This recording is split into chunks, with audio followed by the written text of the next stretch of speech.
Bonjour et bienvenue sur les décodeurs. On va, comme d'habitude, résumer l'actualité de la semaine qui s'est passée donc en Algérie, mais aussi un peu dans le monde. Donc aujourd'hui, on va voir les énergies solaires en Algérie. On va voir aussi les énergies nucléaires. Donc est-ce que c'est une autre solution? Mais globalement, on va parler sur les deux premiers thèmes d'énergie. On va continuer sur le dialogue entre la France et l'Algérie qui reprendrait petit à petit, du New Deal entre l'Europe et l'Afrique.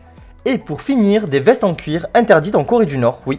Donc maintenant ils interdisent certaines vestes en cuir et on vous dit en fin de vidéo pourquoi, donc n'hésitez pas à rester jusqu'au bout. Donc avant de commencer, je voulais vous dire que si le thème aujourd'hui c'est les énergies et qu'on s'y penche, c'est parce que justement dès demain, vous pouvez comme d'habitude nous retrouver sur Twitch pour venir discuter avec nous des thèmes avec un invité. Et notamment demain, notre invité est spécialisé dans les énergies, donc on va un peu parler des énergies en Algérie avec lui. N'hésitez pas à nous rejoindre, donc le lien est en description bien sûr, c'est Twitch les décodeurs DZ. Donc n'hésitez pas à nous rejoindre afin de faire le point tous ensemble, tout simplement. Ok, donc on commence. On va commencer par les énergies solaires en Algérie parce qu'en fait le 21 novembre dernier, le président Tebboune a fixé à 3 mois, pas un de plus, le délai accordé aux établissements et aux structures de l'État pour passer à l'énergie solaire. Donc incroyable. En fait, les communes devront elles aussi sauter le pas pour l'éclairage public, y compris dans les zones montagneuses et isolées. Avec en moyenne à l'année 3000 heures d'ensoleillement, on peut dire que l'Algérie a les ressources solaires qu'il faut. Pourtant, elle n'est pas très exploitée justement cette ressource. En fait, le pays produit 99% de son électricité à partir du gaz tiré des sols. Et cette énergie fossile est de plus en plus sollicité, puisque selon Nordine Yassa, donc qui est président du commissariat aux énergies renouvelables, la consommation en énergie du pays a augmenté de 60% entre 2011 et 2020. Mais quand l'Algérie utilise les énergies fossiles pour la consommation intérieure, elle en exporte beaucoup moins. Les hydrocarbures représentent les principales recettes en devises du pays, et donc elle représenterait à peu près 91% des exportations du pays.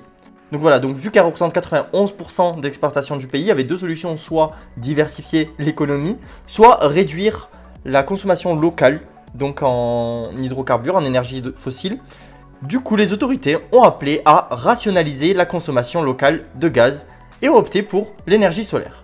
Ce qui n'est pas du tout une mauvaise chose, mais bien au contraire une excellente. Il faut aller vers les énergies renouvelables qui sont une meilleure ressource sur le long terme. En 2011, en fait, il y a l'Algérie qui va mettre en place l'ENR, donc c'est un programme d'énergie renouvelable. Ils avaient fixé beaucoup d'objectifs, et à ce jour, en fait, on a réussi à en atteindre très peu. En gros, ils prévoyaient d'ici 2030 22 000 MW de capacité en énergie renouvelable, et dans ces 22 000, 10 000, donc la moitié, étaient destinés à l'exportation. Mais seulement 1% de l'objectif a été réalisé. À ce jour, les capacités installées en énergie renouvelable ne dépassent même pas 500 MW, vous imaginez ? On avait fixé 30 000, nous sommes actuellement à 500. Un ministère donc des transitions énergétiques a donc vu le jour en juin 2020. Son objectif est de faire respecter donc les objectifs du gouvernement, à savoir 4 000 MW au moins d'ici 2024 et 15 000 pour 2035. Pour réaliser cet objectif, un projet a été mis en place. On vous en avait parlé dans une vidéo qui s'appelait Solar 1000. Donc je ne sais pas si vous vous souvenez, on en avait parlé. Donc en fait, c'est un projet sur lequel on est actuellement en train de faire des appels d'offres donc vers les pays étrangers. Et ce projet, il a pour but de réaliser des centrales solaires photovoltaïques d'une capacité de 1000 MW. Et ça se passerait sur 11 sites dans le pays. D'ailleurs, pour faciliter l'investissement étranger pour ce projet, le gouvernement a retiré la règle du 51-49 sur les projets liés aux renouvelables. Pour rappel, cette règle donc limitait la participation étrangère à 49% du capital d'une société algérienne. Donc si une société étrangère voulait investir dans un projet en Algérie, il fallait qu'au moins 51% appartiennent à un Algérien. Donc voilà, en retirant cette règle, ils veulent vraiment encourager les entreprises étrangères à venir investir dans le renouvelable en Algérie. Mais bon, il y a quand même des points de blocage pour cette nouvelle énergie, c'est son prix. Mohamed Ibn Nasser Nelly, qui est le fondateur de Shemes Jazair, une société spécialisée dans la commercialisation de photovoltaïque, explique que pour les consommateurs, le solaire reste une alternative beaucoup trop chère. En fait, l'une des solutions à prévoir selon lui serait de revoir la taxation pour baisser le coût des équipements. Selon lui, l'Algérie devrait se concentrer sur le développement de centrales de petite et de moyenne taille avant de viser des projets de grande envergure comme ces projets de photovoltaïque. Et donc voilà, c'est tout pour le solaire, ce qui nous fait d'ailleurs une très bonne transition pour le second sujet, c'est les énergies nucléaires. Donc les énergies nucléaires, est-ce que c'est une autre solution ? Comme on l'a dit, la demande en électricité de l'Algérie a augmenté durant les dernières années. Comme beaucoup de pays, Le gouvernement algérien miserait aussi sur le recours partiel à l'énergie nucléaire. Aujourd'hui, partout dans le monde, il y a 32 pays qui exploitent l'énergie nucléaire pour produire de l'électricité. Bon, elle est aussi utilisée pour créer des armes, mais ça, c'est pas l'objet de notre article dans l'immédiat. Au total, l'énergie nucléaire produit 10% de l'électricité mondiale, mais cette répartition est loin d'être égale sur la planète. Selon le World Nuclear Association, sur les 441 réacteurs dans le monde, les États-Unis en possèdent 93, qui fournissent 20% de l'électricité américaine. En France, 71% de l'électricité vient du nucléaire. C'est la proportion la plus élevée au monde. Ça faisait déjà un moment que l'Algérie pensait au nucléaire. En 1970, les dirigeants désiraient développer un parc nucléaire avec plusieurs centrales dont le but était de permettre au pays de s'alimenter en énergie électrique.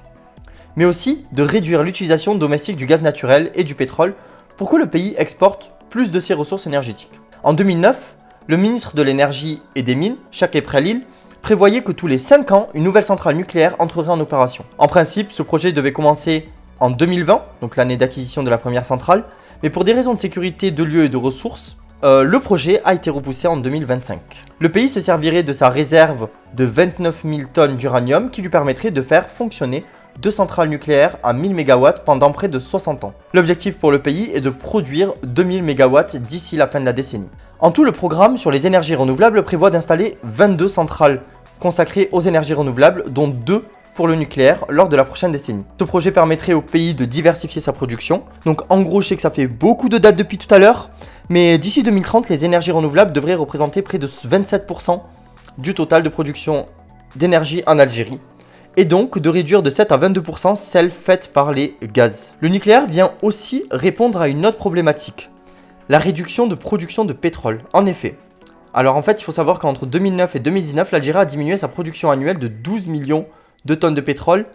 Donc elle est passée de 77 millions à 64 millions. Le pays est très dépendant donc du pétrole et essaye aujourd'hui justement de diversifier son économie en investissant dans d'autres secteurs. Bon, bien sûr, tout n'est pas rose avec cette énergie. Plusieurs problématiques se posent comme la gestion des déchets, l'épuisement des ressources en uranium ou encore les cas d'accidents majeurs. On se souvient tous bien sûr de Tchernobyl en 1986 ou Fukushima en 2011. Donc voilà, à voir maintenant si pour l'Algérie c'est une bonne solution. On change totalement de sujet, maintenant on va parler du dialogue qui reprend entre la France et l'Algérie. En fait, après plus de 2 mois de tension, la France et l'Algérie ont décidé de reprendre le dialogue sur un certain nombre de dossiers. Jean-Yves Le Drian, donc qui est ministre français des Affaires étrangères, est venu à Alger pour apaiser et réconcilier la relation entre les deux pays, qui a dernièrement connu une crise depuis les propos controversés de Macron. Donc Le Drian a déclaré « J'ai exprimé le souhait de travailler à lever les blocages et les malentendus qui peuvent exister entre nos deux pays. » Donc on va voir ce qui va se dire justement à cette visite tout simplement. On passe maintenant au sujet suivant, c'est Emmanuel Macron qui propose un New Deal pour refonder en profondeur la relation, donc je cite, un peu fatiguée entre les deux continents. Pour le chef de l'État français, le but de ce New Deal est d'aller au bout de cette solidarité à l'égard des Africains et propose de réactualiser le mécanisme d'investissement solidaire à l'égard du continent africain. Du côté de l'éducation, l'idée serait de développer davantage l'éducation des jeunes filles partout en Afrique, mais également de former des enseignements en développant des structures d'éducation sur la santé. Il voudrait aussi développer un agenda sanitaire qui consisterait à déployer des structures de production de vaccins. Donc voilà, ça c'est juste des initiatives qui sont données, à voir maintenant qu'est-ce qui sera fait concrètement, qu'est-ce que l'Europe va décider, est-ce que c'est de ça dont l'Afrique a besoin actuellement, donc à voir. D'ailleurs, par Macron, c'est carrément l'Afrique qui est citée, alors qu'on sait qu'en Afrique, les pays sont quand même assez indépendants l'un de l'autre. Donc à voir, en gros, cas par cas, comment peuvent se faire les relations, si tout le monde est un peu sur le même point. Et on passe au dernier sujet de cette vidéo, donc un sujet beaucoup plus léger, enfin plus léger pour nous parce qu'on en est loin, mais peut-être beaucoup moins léger pour les gens qui sont sur place. En fait, Kim Jong-un, donc qui est le dictateur en Corée du Nord, a officiellement interdit les vestes en cuir dans son pays. Et ça, c'est pas parce qu'il n'aime pas ce vêtement, mais en fait, au contraire. Il veut être le seul à en porter. En fait, depuis que le dictateur est apparu à la télévision avec une veste en cuir, le vêtement fait fureur parmi les habitants. Mais le régime a décidé de le bannir. Les autorités locales ont pour mission de confisquer les vêtements en cuir, car porter ces vêtements serait un manque de respect envers le chef suprême de la République populaire démocratique de Corée. Bon, ce n'est pas la première fois que Kim Jong-un prend des décisions aussi drastiques. Il avait déjà banni ces derniers mois le crop-top, le jean skinny, ou encore la coupe mulet, parce qu'ils sont considérés comme des déviances venues de l'Occident. Donc voilà, encore une fois, un sujet assez drôle de justement interdire dans un pays une veste en cuir, mais bon, ça montre que la folie humaine peut amener très très loin.